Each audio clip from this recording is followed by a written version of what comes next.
Subscribe and share my channel Sudarsana. నమస్కారం. శ్రీదేవి భాగవతం కథలను తెలుసుకుందాం. శ్రీమాత్రే నమః. శ్రీ గురుభ్యో నమః.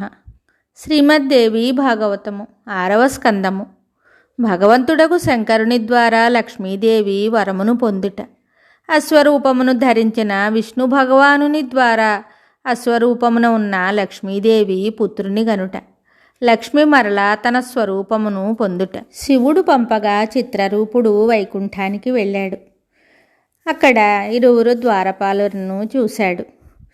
వారికి నమస్కరించి ఇలా చెప్తున్నాడు: ద్వారపాలులారా, శంకరుడు పంపిన దూత ద్వారము దగ్గర ఉన్నాడని మీరు వెంటనే పరమప్రభువు శ్రీహరికి తెలపండి.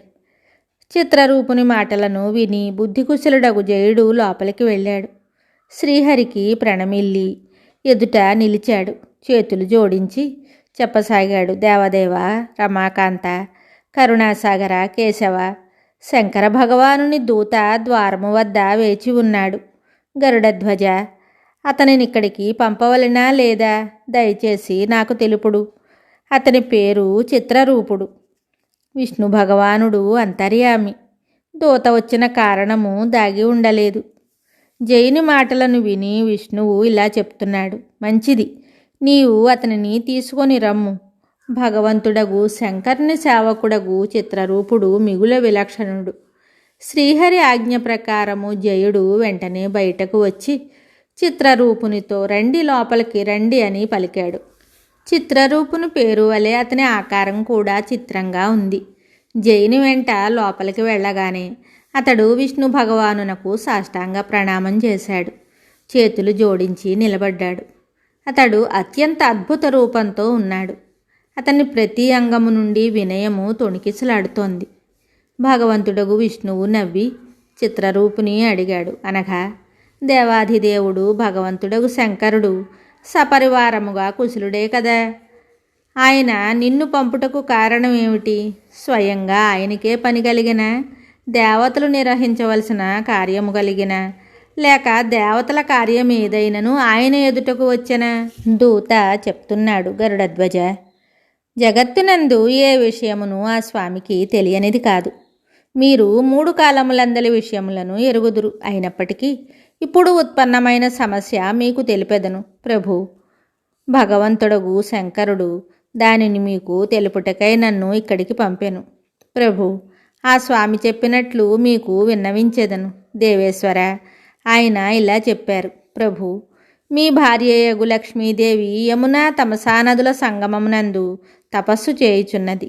సమస్త కోరికలను ఈడేర్చు ఆ దేవి ఆడుగుర్రము రూపమును ధరించి అచ్చటకు వచ్చినది. దేవతలు, మానవులు, యక్షులు, కిన్నరులు అందరూ ఆ దేవిని ధ్యానిస్తారు. ఆమె కృప లేకుండా ఏ మనిషి కూడా సుఖముగా ఉండజాలడు. పుండరీకాక్ష, శ్రీహరి, మీరు మీ ప్రియమైన భార్యను విడిచి ఏమి సుఖమును పొందుదురు? జగత్పతి, దుర్బలుడు, నిర్ధనుడైన వ్యక్తి కూడా తన భార్యను రక్షించుకొనును. ప్రభు, మీరు జగత్తును శాసించువారు. లక్ష్మీదేవిని ఎందుకు విడిచారు?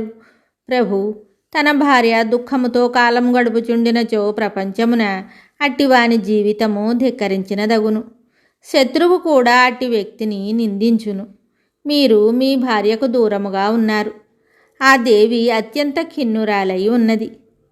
మిమ్ములను చూసి స్వార్థపరులైన శత్రువులు రాత్రింబవళ్ళు నవ్వుతారు. దేవేశ, లక్ష్మీదేవి యందు సకల శుభలక్షణములు విద్యమానమై ఉన్నాయి. ఆ దేవి మిగుల సౌందర్యవతి, సౌశీల్యముతో విలసిల్లునది. ఆమె మీ చెంత ఉండవలయును. ఆమెతో మీరు ఆనందముగా కాలము గడుపుటయే సముచితము. చిరునవ్వులు చిందించు ప్రియమైన భార్యను పొంది మీరు సుఖించవలెను. మహానుభావులకు మీరు లక్ష్మీదేవి దగ్గరకు వెళ్ళవలెను. ఆ దేవిని ఊరడించి మీరు మీ ధామమునకు తెచ్చుకొనవలెను. జగత్తునందు లక్ష్మి లేకుండా ఎవ్వరి ఉనికినూ స్థిరముగా ఉండజాలదు. తమరు దయచేసి ఇప్పుడే అశ్వరూపమును ధరించి రమాదేవి దగ్గరకు చేరుకొనండి. పుత్రోత్పత్తి జరిగిన తరువాత ఆ దేవిని తీసుకుని వైకుంఠానికి రండి. వ్యాసుడు చెప్తున్నాడు: జనమేజయ, చిత్రరూపుని మాటలను విని విష్ణు భగవానుడు ఇలా చెప్తున్నాడు, చాలా మంచిది, అట్లే అగుగాక. తరువాత స్వామి చిత్రరూపునకు శంకరుని దగ్గరకు వెళ్ళమని ఆదేశాన్ని ఇచ్చాడు. దూత వెళ్ళిపోయిన తరువాత విష్ణుదేవుడు అశ్వరూపమును దాల్చి వైకుంఠం నుండి బయలుదేరి లక్ష్మీదేవి అశ్వరూపమున తపమాచరించు స్థలానికి చేరుకున్నాడు. అచ్చట అశ్వరూపమున విరాజమానురాలైన లక్ష్మీదేవిని చూశాడు. ఆ దేవి దృష్టి కూడా భగవంతుడగు విష్ణువు మీద పడింది. నా పతిదేవుడు సాక్షాత్తు విష్ణు భగవానుడే నన్ను కరుణించి అశ్వరూపమున ఇక్కడికి వచ్చానని ఆ దేవి తెలుసుకుంది. ఆమె కనులలో అశ్రువులు తొణికిసలాడే. యమున తమసా నదుల సంగమాన్ని ప్రజలు పవిత్రంగా భావిస్తారు. అక్కడనే భగవంతుడగు విష్ణువు లక్ష్మీదేవి కలుసుకున్నారు. అందువలన అశ్వరూపమున ఉన్న లక్ష్మీదేవి అంతఃసత్తురాలయ్యింది. అచ్చటనే వారు అనుపమ గుణసంపన్నుడగు సుందరపుత్రునకు జన్మనిచ్చారు.